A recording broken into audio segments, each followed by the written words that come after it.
Hi friends, this video is about a career called Audiologist. Audiologist is also known as hearing doctor.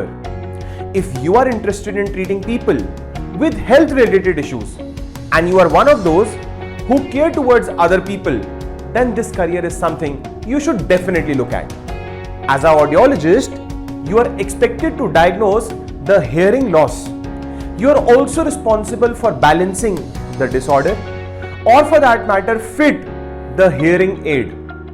As an audiologist, you are working with the patients through hearing and speech rehabilitation programs. Audiologist is not a physician and cannot prescribe a medicine and also not perform surgeries. Audiologist as a career will offer you multiple opportunities. Opportunities in the field of speech therapy, as a researcher,